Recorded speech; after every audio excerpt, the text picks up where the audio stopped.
At eto na nga mga kababayan, Master Judea, nagbabalik na naman. Dito lang yan sa Master Judea Channel. At dito sa video na ito, mga kababayan, pag-uusapan natin ang nag-leak na dokumento na desperate move ng alyansa, mga kababayan. Dahil ramdam na po nila na wala na silang pag-asa, lahat gagawin nila para lang maisalba ang palubog na nilang pamumulitika. Mga kababayan, maghawak-hawak po tayo ng kamay. Ipanalangin po natin ang buong alyansa. Dahil sa pagkakataong ito, mga kababayan, ramdam na po nila ang kawalan ng pag-asa. At lahat po ng kapamaraanan, kahit masama, ay gagawin po nila. Ipanalangin po natin ang kanilang pamamaalam sa mundo ng politika. At kung mapapansin po natin mga kababayan, sila ay naglulundagan na parang mga palaka. At pero mga kababayan, hindi pa rin sila sumusuko. Ayaw pa rin nilang tanggapin ang pagkatalo nila. At ngayon may binabalak na naman sila na pamumulitika at pang-iingganyo sa mga kababayang Pilipino para sumali sa kanila. At yan mga kababayan ay pag-uusapan natin maya-maya lang. Pero huwag po tayong magpapabudol muli mga kababayan. Dahil pag tayo nagpabudol muli, katangahan na yan. Dahil kung nakikita nyo ang sinasapit ng ating bayan, hindi kasi kayo nakinig doon sa matanda na marami ng pinagdaanan. Kaya ngayon, tingnan nyo kaliwat kanan ang barilan. Kaliwat kanan ng saksakan. Dukutan mga kababayan at kahapon na noong isang araw na itala ang pinakamaraming krimen sa bansa na umabot ng 11 sa loob lamang ng 24 oras. Yan po ay nakatala sa mainstream media, sa social media at kung saan pang panaderiya. At yan po mga kababayan ay katotohanan, yan po ay taliwas doon sa kanilang pinagsasabi na wala. Pero mga kababayan, ay pa-play muna natin to bago tayo mag-umpisa. Banateros ay hindi magigiba. Banateros ay hindi nag-iisa. Banateros ay kami walang iba. Banateros hanggang sa huli naming hininga. Yan ang banateros, walang inuurungan. Pag tama palakpakan, pag mali ay babanatan. Yan ang banateros, boses ng ordinaryo Pilipino. Banateros ay walang makakaawan.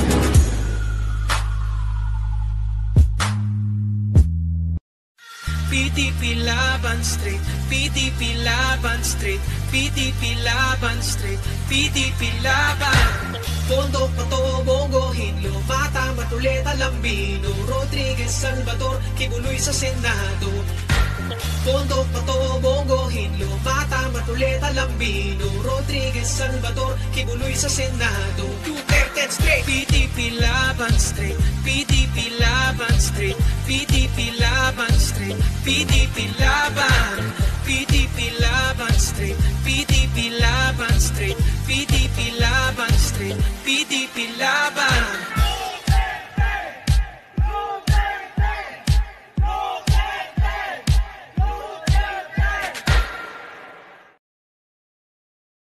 At ayun na nga mga kababayan, magandang araw Luzon, Visayas, Mindanao at sa mga kababayan nating OFW immigrants sa iba't ibang panig ng mundo. Magandang araw po sa inyong lahat at syempre nagbabalik Pastor Judea. Huwag kakalimutan mag-like, mag-share at mag-subscribe doon sa mga hindi pa nakakapag-subscribe mga kababayan dahil kailangan natin yan sa ating lipunan.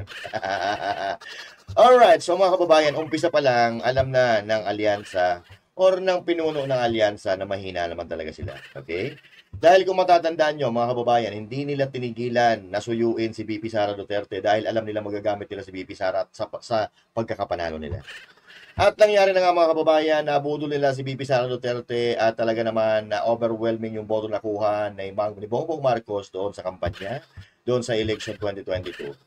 Pero hindi pa rin natin may pagkakaila na talagang si VP Sara Duterte ang nagdala. Dahil si Bongbong Marcos ay 31 million lang at si VP Sara ay 32 million in votes sa Pilipinas mga kababayan. At doon pa lang mga kababayan, ramdam na nila na talagang sila ay mahina. Hindi sila mananalo pag wala ang mga Duterte pero mga kababayan.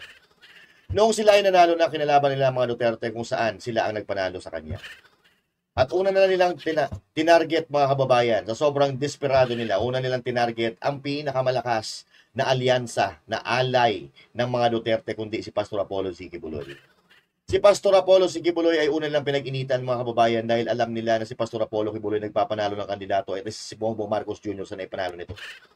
Dahil lahat po ng resources ng KOJC ay SMNI ay pinagamit kay Bongbong Marcos ng libre, pero ano ang isinukli ng taong ito?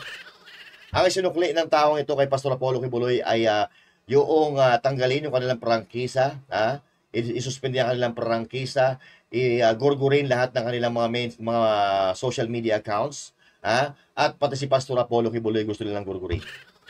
At ngayon si Pastor Apollo Kibuloy, si Pastor Apollo Kibuloy ay nakakulong dahil yan sa kagagawa ng Marcos administration. Dahil sa sobrang kadisperaduhan nila, mga kababayan. At hindi pa sila hindi pa nagkasya mga kababayan ng ginawa nila. Pati si Pangulong Duterte, ipinagkanulo nila sa mga banyaga at nakakulong ngayon doon sa Netherlands at iimbestigahan ng ICC. Mga kababayan, ito na po ang pinakadesperadong move sa politika ng history ng Pilipinas. Dahil ito, akala po nila, kapag napabagsak nila ang mga allies ng mga Duterte ay mananahimik na. Akala nila magkakawatak-watak na ang mga Duterte supporter kapag naipagkanulo na nila at naisuko na nila si PRRD sa ICC. Akala nila mananahimik na ang mga Pilipino kapag naipadala nila si PRRD sa Netherlands, pero kabaliktaran po ang nangyari. Dahil lumabas ang mga tao, lumabas ang galit ng tao. At ngayon mga kababayan, sa sobra-sobrang kadisperaduhan ng alyansa, gagamitin na nila lahat ng resources ng gobyerno para manipulahin ang midterm election. At ginagawa na po nila yan. Kung matatandaan natin doon sa mga kababayan nating OFW na bumoto, iba ang lumalabas, hindi yung kanilang binoto. Gagawin nila po na may panalo ang kanilang mga kandidato gamit ang kapangyarihan ng gobyerno, kaya dapat lalo po tayong magtulungan para mapigilan ang kademonyohan nilang ito. Dahil dito, mga kababayan, ang pagkakaalam natin na tayo po ay nasa demokrasyang bansa. Tayo po ay may karapatang pumili kung sino ang gusto nating iupo sa mga pwesto sa gobyerno na meron tayo dito sa Pilipinas.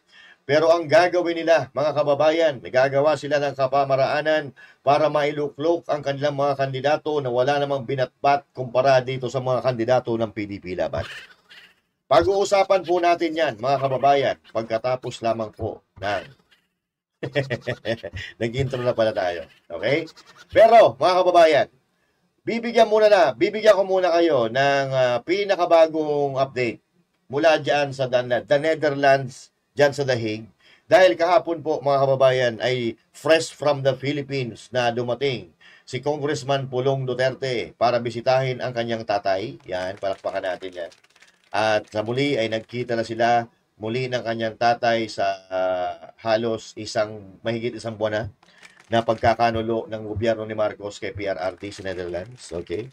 Pero ngayon, mga kababayan, ikinagagalak ko na ipaalam po sa inyo na si Pangulong Duterte po ay maayos ang kalagayan. Ayon din yan sa kanyang anak na si walang iba kundi si Congressman Pulong Duterte. Pakinggan po natin.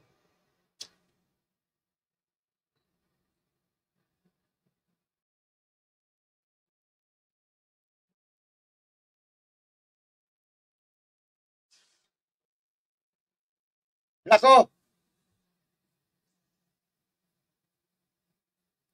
Ayun, mga kababayan. Oo. Okay naman si Onasan, okay naman si Gerubin dahil mga matatapat yan sa bayan. Nakikipaglaban yan para sa bayan, kumukontra kapag may nakikitang katiwalian. Pero ganun pa man, mga kababayan. Katulad ng sinabi ni BP Sara Duterte na tayo po ay dapat maging matalino sa pagboto. Tayo po ay pumili ng mga tao o mga politiko o mga leader na may maitutulong sa mga Pilipino. So kung sa tingin nyo, mga kababayan, makakatulong sa mga Pilipino si Unasan at si Kerubin, it's really up to you. But we will still stick to the Duterte, mga kababayan. So we will still stick to the Duterte dahil yun po ang original. Pero we'll see. We'll check the track records. We will check kung ano po yung nagawa nila. Then, let's see kung ano mangyayari. Kung talagang maririnig natin sa bibig ni Pangulong Duterte, then wala po tayong magagawa, kundi kailangan natin sundin. Hindi naman sa wala tayong tiwala kay Congressman Pulong Duterte, no? Dahil minsan dito sa mundong ibabaw, talaga namang kailangan natin ng matinding pruweba para hindi tayo mapapahama, di ba? Okay. Pero yung ibang mga habili ni Pangulong Duterte, narinig naman natin yun eh. Yung katulad ng suportahan natin straight ang PDP laban, narinig naman natin yun bago pa siya ipagkanulo sa ICC, hindi ko ba? Tsaka yung mga sinasabi niya ngayon na ginawa niya lahat para sa Pilipino, sinabi na naman niya lahat yun. Pero ito kasi yung mga endorsement, bago po ito. Hindi pa po natin naririnig ito mismo sa bibig ng dati nating Pangulo. Pero ngayon, mga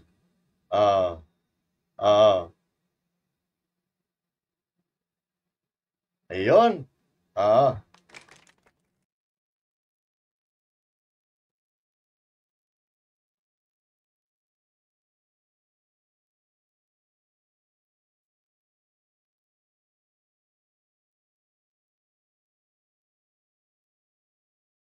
Ayun, pogi-pogi naman pala si Pulong Duterte.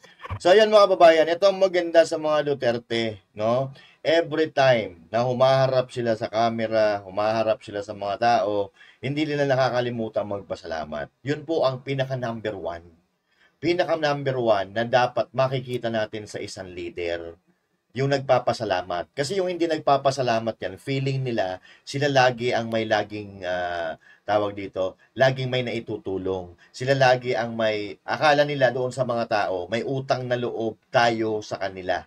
Pero ang totoo, sila ang may utang na loob sa atin dahil pinagkakatiwalaan po natin sila. Kaya nararapat lang na dapat lagi nating marinig sa kanilang bibig yung pagpapasalamat, which is hindi naman tayo lagi binibigo ng mga Duterte. Magmula kay Kitty Duterte hanggang kay Pangulong Duterte, lagi yan. Kapag sila ay tumutungtong sa entablado, lagi mong maririnig ang salitang salamat. Diyan po ay napakasarap sa pakiramdam ng mga ordinaryong Pilipino. Yung pasalamatan ka ng isang dating Pangulo, pamilya ng dating Pangulo, na hindi yan natin naririnig. Lalo-lalo na doon sa mga very New Yorker. Kasi nga, ang feeling nila, nakakataas na sila masyado. Bakit natin kailangan pasalamatan yan? Mga ordinaryong Pilipino lang naman yan eh. Pero yung Duterte family, lagi po natin naririnig na nagpapasalamat sa bawat isang Pilipino. Alright? Okay. So now, mga kababayan, meron pong niluluto. Oo. Ano yung niluluto? Ano kaya ito? Kare-kare? Oo. Ano ba itong niluluto nila? Kare-kare ba? O pochero? Ano ba to? Buti sana kung munggo, paborito natin yan eh. Kaya lang, ang iniluluto nila, kademonyohan eh. Di ba? Oo. Nambubudol na naman sila ng tao, mga kapatid. So, eto po, mga kababayan. Paano ko ba sisimulan ito? Kasi, ito po ay English kasi. Kaya, ang hirap simulan. English. Pero, as much as possible, we are going to translate it into a Tagalog version. Pero yung Tagalog natin, English Carabao kanina na pinanalangin na po natin yung kabulastugan ng mga demonyong ito. Na talagang gagamitin nila ang kapangyarihan ng gobyerno para maipanalo, mailuklok ang kanilang mga kandidato. Okay. 2 pahina po yan, mga kababayan. Nasaan yung isa? Ito. Yung second page. Ito, yung first page. Yan. Unahin muna natin, siyempre, yung first page. Kasi hindi naman tayo pwede magbasa na magsisimula tayo sa dulo. So, una muna tayo magbasa. Di ba? Okay, alright, mga kababayan. Are you ready? Sabi dito, meeting schedule. Ito po disclaimer. Ito po ay nakuha po natin sa Manila Times. Leaked documents po ito. Hindi na po ito, public documents na po ito kasi pinost na po ito ng Manila Times. Alright. Okay. Now, mga kababayan, ito yung schedule. Ito yung pinaka-final sprint nila, yung na action plan. contingency plan. Kasi gagamitan ito ng pera sigurado Oo. Sabi dito, bagong Pilipinas. Oo, bagoong ang baho Bagoong yan para sa akin. Midterm election final campaign sprint action plan. Action plan, naiintindihan nyo naman yan, di ba? Action plan. Sabi dito, meeting schedule, arrival of participants, opening remark, message of commitment, closed door meeting, action planning. Ano kaya yung action planning, ha? Ang lupit ng action planning yung mga damuho kayo. Pero sa Tagalog, ito, meeting schedule daw ng pagpupulong. Ang unang-una, number 1, yung pagdating ng mga kalahok. Pangalawa, opening remark, panimulang pananalita. Pangatlo, mensahe ng paninindigan. Ay, may paninindigan ba? Oo. Saradong pulong ukol sa plano at aksyon. Yararay, plano at aksyon, ha? Ang lupit nyo talaga, ha? Isipin nyo yon, may plano pala kayo sa eleksyon, pero yung problema na dinadanas ng mga ordinaryong Pilipino, wala kayong plano. Ano to? Puro election lang ang pagpaplanuhan natin, mga sir. Paano naman yung mga krimen, mga sir? Yung mahal na bilihin, mga sir. Infrastructure, trabaho, kagutuman, sir. Kriminalidad, mga sir. Uy, ba tayo plano, sir? Oo. Ito pa ang plano nila, mga kababayan. Plano nila, ito yung final campaign sprint action plan is Oplan Horus. Ano po itong Oplan Horus na to, mga kababayan? Ang Horus po kasi, base sa aking pagkakaalam, ang Horus is one who is above. Okay. Kumbaga yung pinakapinuno, ang Horus. Oplan Horus. Pero tama naman, kasi ang tinarget nga nila ay si Pangulong Duterte. Yung pinakapinuno natin. Kaya tinawag nila ito Oplan Horus. The one who is above. Yung pinakamakapangyarihan, yung pinakanasa itaas, walang iba kundi si Pangulong Duterte. And that is the reason why they call this Oplan Horus. Okay, basahin po natin English. Ano ba to? Wait lang. Paano ba to? Oplan Horus. Ito, Tagalogin na lang nga natin. Bilang pinuno ng alyansa para sa bagong Pilipinas, patuloy na inaakusahan at sinisiraan si PBBM ng masamang puwersa ng Duterte. Masamang puwersa daw ng Duterte. Ang kanyang kabaitan at pagpapasensya ay hindi dapat abusuhin ng mga kalaban. Sino mag-aabuso ng pagpapasensya ni Marcos Jr.? Kayo-kayo lang na magkakaalyado? Kayo lang ang pwedeng umabuso kay Marcos Jr.? Ano yan? At ang kanyang pamumuno ay dapat ipagtanggol ng bawat benepisaryo ng alyansa. Sino magbe-benefit? Kayo lang naman dyan Second stanza. Ay, hindi. Wala pa pala. Tuloy natin. First stanza pa lang tayo, First stanza. Ayon sa mga tagubili ng Pangulo, ay pagpapatuloy ng lakas CMD ang pagsulong ng Oplan Horus bilang matibay na kaalyado upang mapanatili ang kalamangan ng alyansa sa pagtatapos ng midterm election. Asa pa kayo? Lalamang lang kayo kung mandadaya kayo. Real talk yan. Eto daw. Sabi dito sa English, what we've accomplished. Mga nagawa na daw nila. Sige. Pakinggan natin. Baka mamaya maganda itong nagawa nila. Baka mamaya napababa na nila yung presyo ng pagkain, nalutas na nila yung kriminalidad, nakapagpatayo sila ng mga infrastructure, nakapaglika sila ng mga tao. Balay naman natin. Okay, sige, ito daw. What they have accomplished. Basahin natin, Isang taon matapos buuin ang Oplan Horus. Di ba? May plano na talaga sila, no? Pero si Torre, no? Si Torre, gulong-gulo doon sa hearing. Ang sabi niya, walang plano. Walang plano, naghahanda daw sila. Naghahanda lang daw sila kasi baka dumating yung pagkakataon na ipadampot niya si Pangulong Duterte at ipagkanulo sa ICC. Naghahanda lang daw.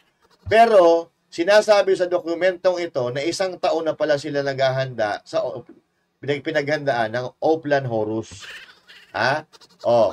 Nakamit na ng alyansa ang maraming positibong tagumpay. Anong tagumpay? Oh. Lubhang napahina natin ang masamang puwersa ng Duterte ayon sa plano. Napahina daw nila ang Duterte faction. Ha? Yung mga Duterte supporter. Ha? Napahina daw nila yung kampo ng mga Duterte doon sa mga ginawa nila. Wow! Sa positibong kalagayan ng midterm elections, kumpiyansa tayong hindi na makakabawi si Dutz upang hamunin ang pamumuno ni PBBM bago ang 2028. Oh, narito na ang mga natapos na. Oh, eto na daw yung mga natapos na, ha?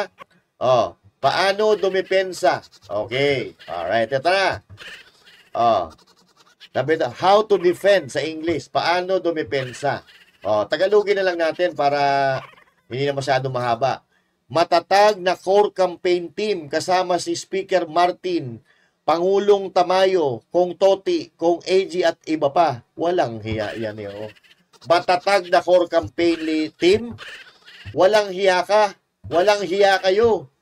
Yung trust rating, approval rating ni Speaker Martin Romualdez, yung 14 lang. Paano naging matatag yung lintik na yan? Oh, diba?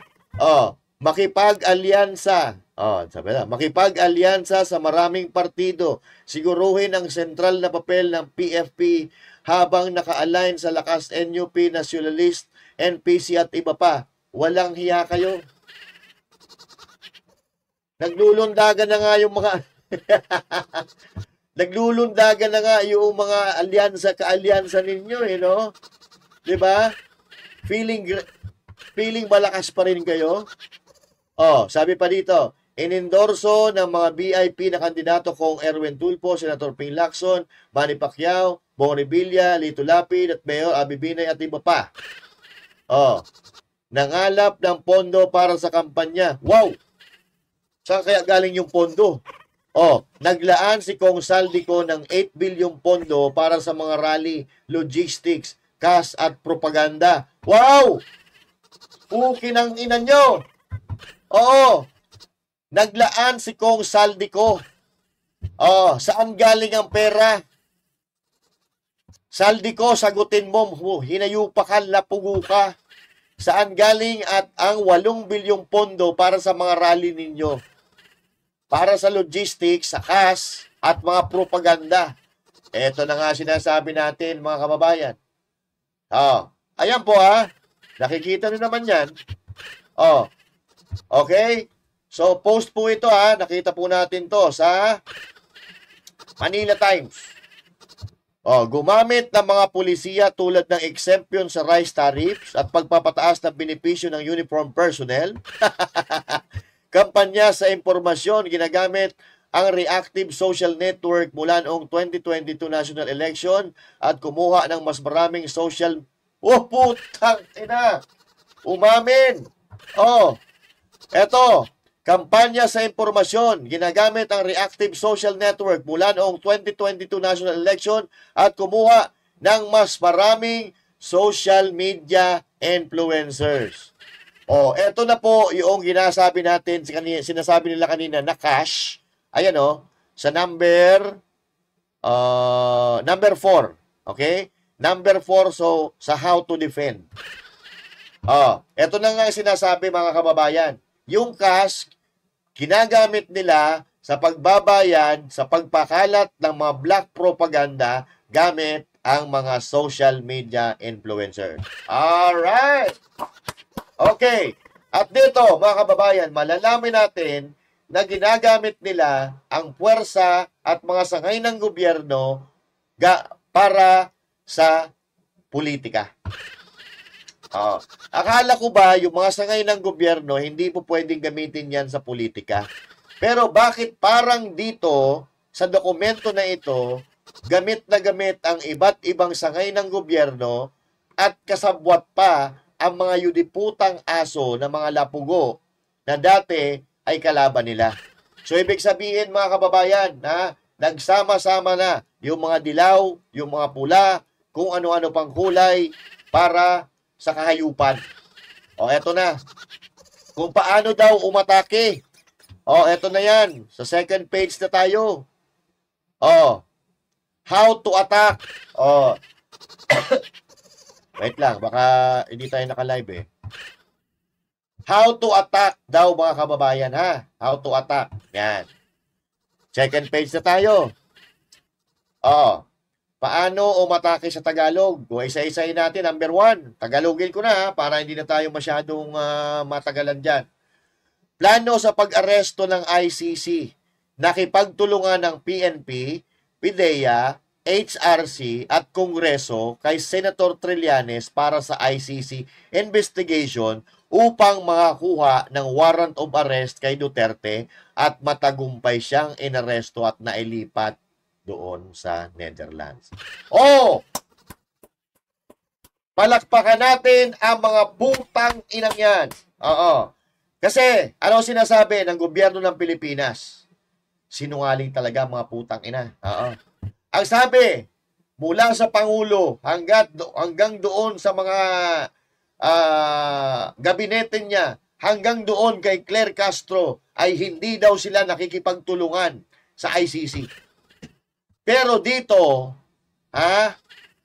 sa strategy nila, sa plano nila, campaign plan nila, mga kababayan, malinaw po dito na nakipagtulungan ang PNP, PIDEA, HRC at Kongreso kay Trillanes para arestuhin si Duterte. What the fuck is that?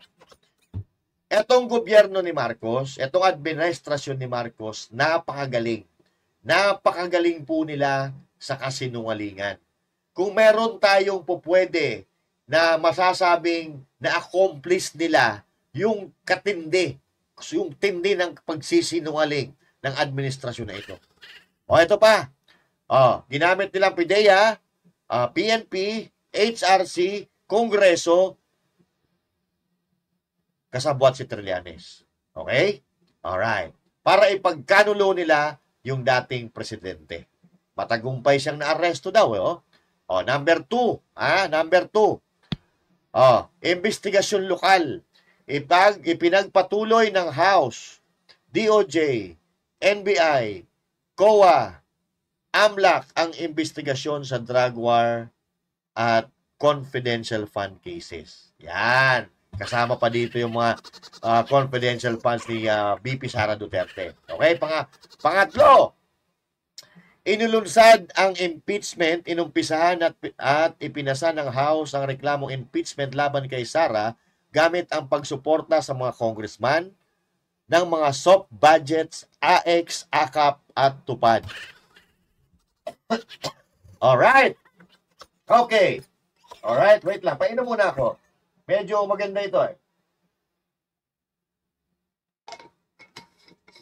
So, totoo po yung sinasabi ni Mayor Magalong. Ang sabi ni Mayor Magalong, pag ikaw ay sumama doon sa mga sortie, bibigyan ka ng AX, bibigyan ka ng KAKAP, bibigyan ka ng TUPAD. Ito, maliwanag po dito, mga kababayan. Napakaliwanag po dito, mga kababayan, sa number 3, daan sa how to attack. Na inihain ang impeachment laban kay VP Sara Duterte gamit ang budget, soft budget, katulad ng AX, AKAP at TUPAD, at ito yung ibinibigay doon sa mga kongresista. Kaya naman pala, may mga kongresista na nagsasabi na tutuluyan nila si VP Sara Duterte dahil kapag naging presidente si VP Sara Duterte, makukulong sila. So ibig sabihin, may ginawa silang kabulastugan, may ginawa silang, aminado sila, na may nilabag sila na batas ng Pilipinas. Alright. Okay. Number 4. Pinahina ang alyansa ni Dutz. Natapos na ang plano laban kay Kibuloy at kay OJC. Putang ina talaga. Dahilan upang mapiga ang campaign funds ni Dutz. O yan. Sinasabi ko na nga sa inyo noon pa na talagang gusto nilang ubusin ang ang mga pondo ni Pastor Apollo Sikibuloy, pondo ni Pangulong Duterte para mawalan sila ng funds ngayong darating na eleksyon. Yan po ang mga strategy nila. Pangdemonyo, di ba? Oo. Pinahina ang alyansa ni Duterte matapos ang plano laban kay Kibuloy at kay OJC. Dahilan upang mapiga ang campaign funds ni Duterte. Sa tingin nyo, sa tingin nyo napiga nyo yung campaign funds, kahit kinulong nyo si Pastor, kahit kinulong nyo si Pangulong Duterte, nakikita nyo naman, mga buwaka ng ina nyo, mga lapugo kayo, hindi nyo pa aminin na wala na magpapaalam na kayo sa history ng politika sa Pilipinas. Dahil nakikita nyo, kahit piniga nyo ng piniga ang mga Duterte at ang KOJC, patuloy pa rin sa pamamayagpag dahil kahit i-prenis nyo yung mga pondo ng KOJC at gusto nyo i-praise ang pondo ni Pangulong Duterte, simultaneous rally is happening all over the Philippines, all over the world, every weekend bago mag-eleksyon. Saan ang sinabi nyo napahina ninyo? Sa bagay, tama yan. Kayo-kayo na lang magpalakasan ng loob ninyo. Kayo-kayo, maghugutan kayo ng mga lakas ng loob ninyo. Kasi total, makakapal na naman ang mga mukha ninyo. Kayo-kayo na lang maglukuhan ng mga sarili ninyo. Pinahina. Number 5. Pinahina ang alyansa ni Duterte. Matapos, number 6, number 1, 2, 3. Number 5 na tayo. Kontra disinformasyon, lumaban sa mga pagpropaganda ni Duterte at KOJC tungkol sa drug war, smuggling at private military. Drug war, ginamit nila kay PRRD. Smuggling, ginamit nila kay Pastor Apollo Kibuloy. Diba? Human smuggling daw. At private military, ginamit nila kay Pastor Apollo Kibuloy. Na ni isa diyan ng mga puki ng inantong mga lapugo na ito, wala po silang napatunayan. Ito, ang mga susunod na estratehiya na gagawin nila, mga kababayan. So, malinaw po tayo dyan, Malinaw po tayo. So, number 1 kanina, ginamit po nila ang ISIS, ginamit po nila ang PNP, PIDEA, HRC, Kongreso, para makipagsabuatan kay Trillanes. Ginamit nila ang TUPAD, ginamit nila ang AIX, AKAP, para ibigay sa mga kongresista para pumirma para ma-impeach si VP Sara Duterte. At kasabwat din dyan ng DOJ, NBI, COA, AMLAC, para imbestigahan ang confidential fund cases. Okay? And now, yung ginamit nila ng mga drug war ni Pangulong Duterte, ginamit sa kanya para may pakulong siya. Si Pastor, human smuggling at private military yung ginamit nila para pabagsakin si Pastor Apollo Kibuloy, pero ngayon naging rape na daw. dahil hindi nila napatunayan yung human smuggling ni Pastor Apollo Kibuloy sa yung private military ni Pastor Apollo Kibuloy, gumawa uli sila ng eksena. Rape naman daw ngayon. Pero yung una talaga is human smuggling, human trafficking at private military.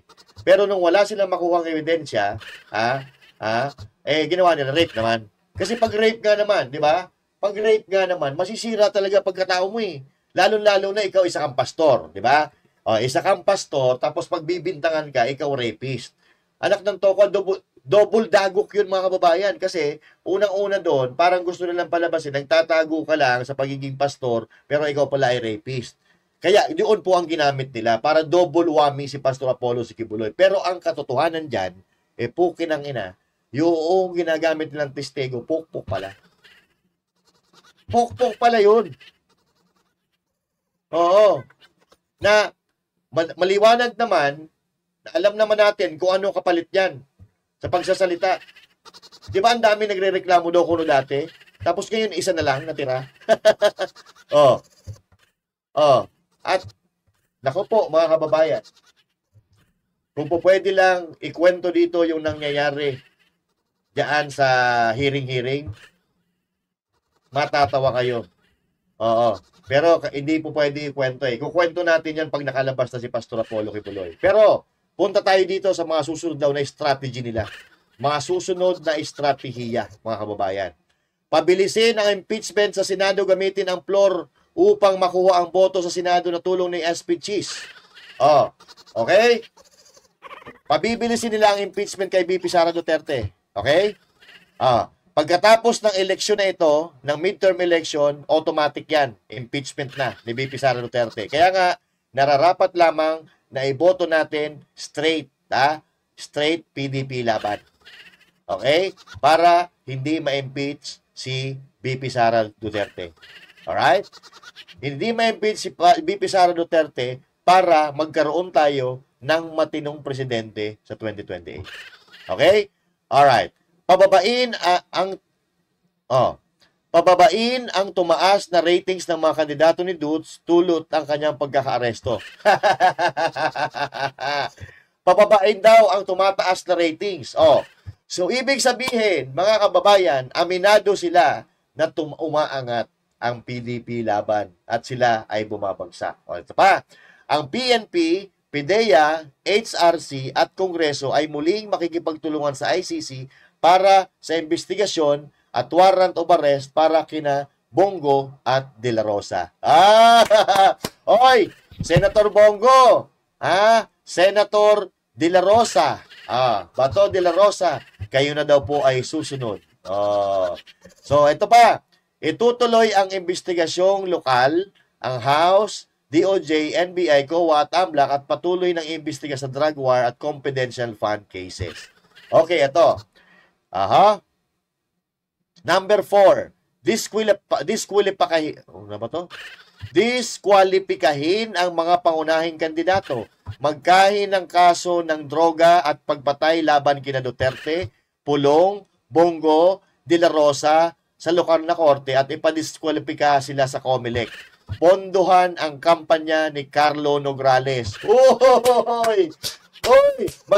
Ilang bilyon ba?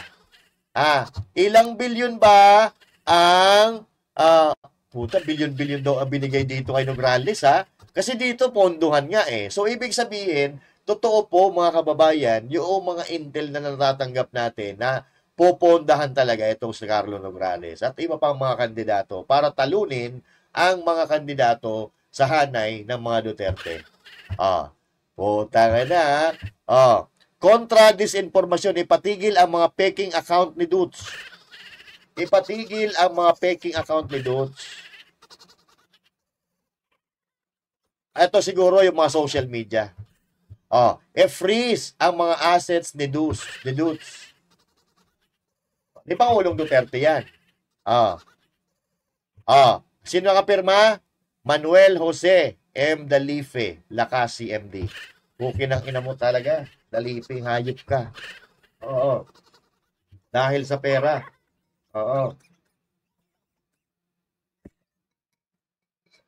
So yan po mga kababayan, ang plano po nila. I-screenshot nyo po. I-screenshot nyo. Pero I will try, Ito-try ko po na ilagay sa comment section ang translation yan to Tagalog para mabasa ninyo. Okay? Yan po mga kababayan, ang plano nilang lahat. Sirain ang mga Duterte para manatili sila sa pwesto. Papayag ho ba tayo? Hindi po tayo papayag. Dahil hindi tayo papayag na maging ganito pa sa loob ng 3 taon, maging 3 taon ng Pilipinas, kriminalidad, droga, kagutuman, kakulangan sa pagkain, mahal na bilihin. Hindi na po papayag ang mga Pilipino. So mga kababayan, pag nilay-nilayan po natin, pag-isipan po ito natin mga kababayan, dahil ito po ay pirmado. Ayan, pirmado po yan mga kababayan. At ito pa, basahin po natin. Good day po, sorry to bother you. I'm Steven Gamboa, Lacasi MD, will hold a candidates convention in Malacanang Palace today with more than 200 candidates of senators, representatives, governors, in attendance. The senator candidates of the Alyansa para sa Bagong Pilipinas will also be present. Ang sagot, ang sumagot, PDP laban straight kami. Ayaw namin sa traidor sa Pilipinas. Nagpapakalat sila ng ganito mga impormasyon, mga kababayan. Okay? Actually, galing ito sa kapatid natin kay Boss Dada. Siya ata nakatanggap nito, mga kababayan, na Ini-encourage na dumalo sa Malacanang.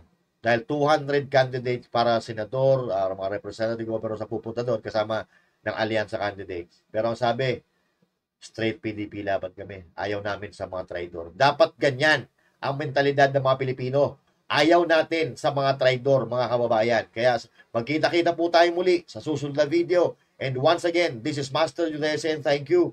God bless you all. And to God be the glory. Kinang-inan nyo. Mga lapugo kayo talaga, mga demonyo.